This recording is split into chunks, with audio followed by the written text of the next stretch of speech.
I just got back from a 2 week vacation where I did absolutely zero calisthenics training.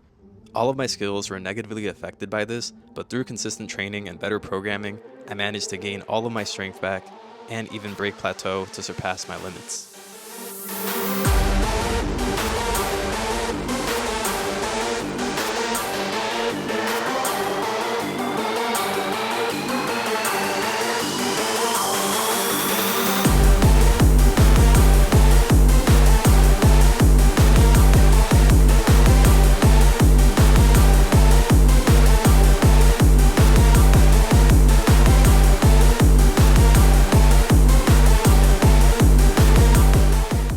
Revisiting old calisthenics skills. Starting off with my favorite movement, the handstand hold. I spent 2 years really mastering this movement, and the past 2 weeks of no training has really hindered that. The first set was such a pain to get a single solid hold. I spent about 5 attempts of kicking up and falling back down until I managed to get a decent hold. Luckily, the second and third set really started to click for me, and I was able to find my balance a lot easier. I decided to go straight into my handstand push-up, which honestly, looking at the video, really reminds me of how I looked as a true beginner. I had a very sharp banana back, and I really struggled to get about 4 reps here. Overall, I was happy that I had my strength to actually push, but I was very disappointed to see that my form was not there. The second set of the handstand push-up was very similar. Given that I had the banana back, I decided to just rep out as many as I could. The first set was 4 reps, and the second and third set was about 7 to 8 reps. I know I'm being very critical of myself, but technique and form is something that will naturally start to clean itself up over time. Moving on to the 90-degree handstand push-up, I was extremely surprised to see that I was able to rep out a full rep. I tried going for a second rep, but I collapsed pretty much right away. The second set, I moved away from the full and tried the straddle 90-degree handstand push-up, which, to my surprise again, I was able to do 1 full rep. I decided to give a second rep another go, but I was only able to hold the 90 degree for about half a second and moved on to pseudo push-ups as a drop set. The final exercise is the banded 90-degree straddle handstand push-up. This is a movement that I actually haven't been doing too much of. Right before I took the 2 week break is when I really started incorporating it to my training. Now I really wish I added it sooner because my 90-degree handstand push-ups have gotten so much easier, not only in technique, but also strength-wise. So I highly recommend that you guys add this to your routine alongside with the attempts. The infamous one-arm pull-up. If you guys have seen my 1 year calisthenics transformation, then you know how much I struggled with this movement.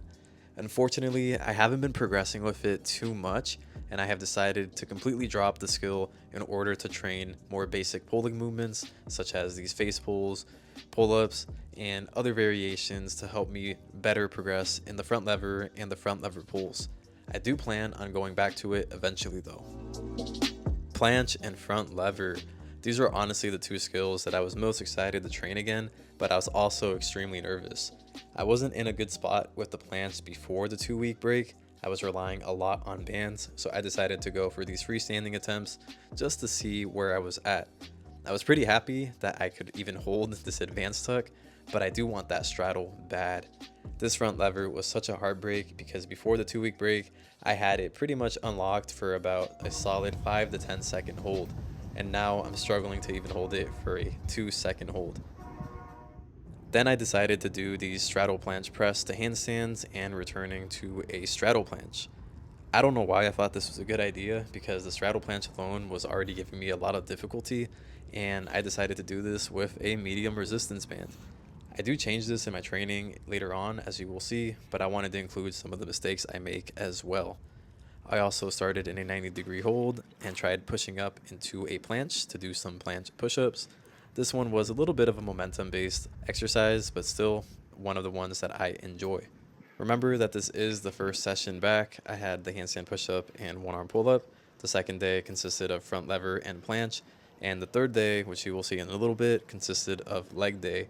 This was a lot of experimentation, really trying to feel my body out, seeing what type of movements I could perform, which ones I struggled in, and overall giving me a pretty good baseline. And now here we are, third day. I was extremely sore, like the most sore that I have been in a while.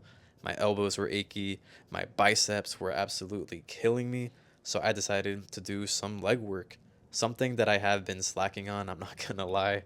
I used to do a lot of running, a lot of cardio, sprinting uphill, jump roping, and a lot of yoga. But recently, it's mainly been yoga, and I decided to just take this day to hit some leg day work that I don't typically train. I do plan on doing it once a week, though, at least some type of variation. So, yeah, here it is. Regaining my strength. Now that I have understood where I am currently at in terms of strength and technique, the following section of the video will be focused on specific skills and how much I've progressed since then.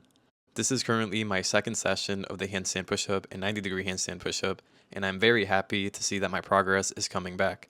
I am able to do these hollow back handstand pushups with less of a banana arch, and you will see as the video progresses that I improve more and more. The 90-degree handstand pushup was also doing really good. I ended up doing it on the parallettes just for this one time, mainly because I didn't want to overdo it with my wrist. Luckily, my wrists do not seem to have gotten weaker, and if anything, they are even stronger than before. I'm not really experiencing any type of soreness or pain, and now that I am currently about 2 weeks back into training as of recording this video, it has pretty much stayed consistent throughout. And of course, as soon as I would think that, my body starts to experience a lot of fatigue. This time it wasn't the wrist, but it was more so just general body fatigue. Given that it is my third handstand push-up session back, I just needed a little bit more time to properly recover, and then I could go back to training how I once used to. This didn't stop me from completing my usual training though. I would still hit the 2 attempts just to see if I could get it, but as you can see from the video, I could not. Fast forward to my 4th handstand push-up session, and I was no longer really recording the actual handstand push-up, but rather the 90-degree handstand push-up. And I was very happy to see that that day was just a fluke, just a little bit of an off day, because the following session I was able to do the 90-degree handstand push-up and even hold a straddle 90-degree hold. At the end of every set, I would do 2 to 4 pseudo push-ups, really emphasizing the protraction at the end of every rep. The banded reps of these 90-degree handstand push-ups were honestly such a game changer for me. I used to be really stubborn with the bands, and I would try my best to get stronger by doing a whole bunch of eccentrics or negative reps, but honestly, the banded reps really do help a lot. Not only in this 90-degree handstand push-up, but also in the front lever and planche when used appropriately. This is something that I want to talk about more in depth in a future video, so if you guys are interested in seeing something like this, please let me know down in the comments below and let me know what you think. Now, I'm recording this on June 24th, so this isn't truly present day, but I had to stop the video at some point because I'm just going to keep training and I can't just keep editing more and more footage. I apologize for the black borders as well. I was recording for my YouTube Shorts and Instagram, but I'm really happy where I am at currently. It has been about 2 weeks and my handstand push-ups are really feeling like my old self again. The 90-degree handstand push-ups are even stronger than I once was, and I've gotten to the point where it's feeling pretty easy. I haven't tried to go for a PR. I typically go for 1 full rep, and then I'll drop down into a 90-degree hold, where I hold pretty much as long as I can, at least until the form breaks, and then I'll finish with, once again, 2 pseudo push-ups, sometimes 4, but less is more in my opinion. I also wanted to increase my exposure to planche, so I started using it as an entry before completing the 90-degree handstand push-up. I did notice that it costs a lot more energy to perform the movement when I started with the planche, so I'm not sure if this is something that I'm going to keep doing. I am going to be trying it out for another week or 2, and that should give me enough time to really see how my body reacts to it, and who knows, maybe I will adapt and it'll get even easier as time goes on. Continuing with the planche and the presses, this is one of the early attempts that I did. This is planche session number 2. Once again, I was going for the freestanding attempts.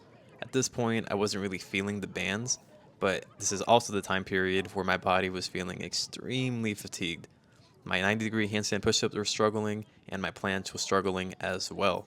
I was very stubborn, and I did not want to regress to a heavier band, but doing so was the best case scenario for me in order to continue progressing. This entire session was a bit of a struggle, not only in the presses, the handstands, but in the push-ups as well. Anytime I would regress to the heavy band, it made it so much easier, and it also allowed me to improve on my technique. So this is a lesson learned for me, and it's something that I'll keep in mind for the rest of my training sessions. Luckily, this fatigue did not last very long, and just like the 90-degree handstand push-up, I did start to make progress with the planche in the future sessions. I ended up experimenting a little bit more with the handstand to planche, but it didn't really work out in my favor, so I tried going back to the straddle planche holds. Once again, still not using any bands and just seeing how far I could get freestanding. This wasn't really working for me, so eventually I did go back to the bands, but of course I had to continue with these planche presses, which is one motion that I am such a big fan of. This is the one movement that I feel like was really helping me, especially once I moved on to the heavier band. Using the heavier band in general was really helping me out a lot. I started to understand how to perform these planche push-ups and the planche presses, as well as just holding my protraction in these planche leans. The early sessions of my planche really focused on regaining my strength, trying to figure out which movements I liked and which ones I did not like. I eventually settled on doing 2 sets of these planche activation drills where I really started focusing on lifting my legs while engaging my glutes. It was a game changer for me, and I started incorporating this throughout future sessions as well. The planche press to handstand is a motion that I am a big fan of, but I struggled to understand which band to use at the appropriate time. For example, I would be using this orange band where I could only complete 1 rep, and then I would struggle on the second eccentric. I really wanted to be able to hold that second eccentric, so I started using the red band more often. Not only was I able to press up into a handstand, but I was also able to maintain my straddle all the way down and hold it as well. The only time I would use orange bands in my planche training was for either the straight holds or for these planche push-ups. I was a big fan of using the orange band for the planche push-ups because I felt like I was strong enough to complete at least 1 set, and then I would regress to a red band once my body was fatigued. I would start off with the activation drills with the red band, and then I would complete some straight holds using the orange band. I would also go back to the red band because I really want to be able to do 5 presses before moving on to an orange or lighter band. This is probably one of my better ones where I was able to do 2 full reps as well as holding the eccentric for about half a second. From here on out, my training really started to kick in, and I felt like my planche holds started to just skyrocket. I started implementing a lot of planche leans at the end of every single set, very similar to what I would do for the 90-degree handstand push-ups. Doing this really helped my body understand that I had to maintain that protraction, and as you can see in the video, my holds really started to improve. Even myself, when I watch it back, I get so surprised by how much cleaner they have gotten, especially when compared to my day 1 after that 2-week break. I'm showcasing a lot of my 3rd sets because I wanted to demonstrate how much more consistent I have gotten at holding these straddle planche. Being able to hold 1 good set is not bad at all, but being able to do that for 3 times as my body fatigues takes me to a whole another level. So I'm really happy to say that my planche is progressing, and I'm saying it right here, I'm going to manifest that straddle planche by the end of the summer. My planche journey started officially on January 1st of 2024. It has been such a frustrating journey with a lot of ups and downs. I have learned a lot from all the mistakes I have made, and I am determined to get this skill unlocked soon. Now for the final skill, we have the front lever and the front lever raises. This is a skill that I had pretty much unlocked before the 2-week break, but since coming back, I haven't been able to do it to the best of my ability. Because of that, I have been training it pretty consistently. I train planche and front lever in the same day, and the training is pretty boring, not gonna lie. It consists of 4 sets of holds. The first set is usually without a band, and then the following 3 sets is progressing from the least resistance band to a medium to a heavy resistance band. I also do a lot of front lever raises, of course. The early sessions involve doing front lever raises without any band, just going up into an advanced tuck and then going back into an L sit. Once I familiarized myself with the movement, I started incorporating the banded raises. I started off by doing a full front lever raise, but I quickly realized that I was compensating too much, and I ended up dropping into a half lay or straddle. I didn't have a whole lot of footage of this, but I did do a lot of rows. It used to be included as part of my session, but because I would do planche to start off, I was just way too tired to actually do it properly. Because of this, the rows ended up becoming a part of my nightly routine alongside pseudo push-ups. I would also incorporate these back lever into the front lever days. So to reiterate, my front lever days consisted of the holds, the raises, and the back lever. pretty much anything relating to straight arm, with the bent arm exercises, including the touch front lever, being done later on at night. My current goals for the front lever include getting a 10-second hold on the rings, as well as being able to do a front lever raise without the band. I'm starting off in the half lay to understand the technique, and then building my way up. This is the best front lever attempt that I have had since my 2-week break, and I'm honestly really proud of it. I had the straight arm, had the retraction.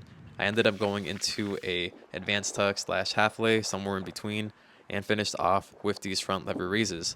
At this point, I am currently doing straddle, and I'm planning on continuing with the straddle until I could do about 5 reps with the blue band, and then I'll start going back to the full front lever raise. I'm really taking my time with the skill. It is something that I'm learning that I have to do ever since I started training for the planche again. And there's nothing wrong with it. I feel like I tended to rush into certain movements or certain skills a little too quickly. I remember I was making a lot of progress in my planche when I would do a red band, and then I would progress to an orange band, and then eventually I got to a blue band, and then at that point I figured I didn't need the bands anymore, and I lost all of my progress. I was very impatient and I didn't want to spend the time to really master the technique. If you look at the clips at the beginning of the video, you'll see how bad my planche form truly is. Before the 2-week break and after the 2-week break, the difference is very clear. My planche journey started earlier this year, and sometimes I feel like I wasted a lot of time, but honestly, I think going through those trials and errors are what's helping me today. I feel like my planche journey is really going to start from here on out, so I hope you guys stay tuned with me. That goes not only for the planche, but for every single skill. I am planning on mastering that front lever, getting at least 2 reps of that 90-degree handstand push-up, and yeah. I also plan on dropping a lot more calisthenic guides. I know before I went on that 4-month break, I said I was going to do a beginner's guide, a 90-degree hold guide, and I got to check the comments because I know there's a few others that you guys were asking for. But if there's anything else you guys would like to see, leave a comment down below, subscribe if you're not already subscribed already, and leave a like. That's the best way to support the channel. And yeah, hope to see you guys next time. Much love. Peace.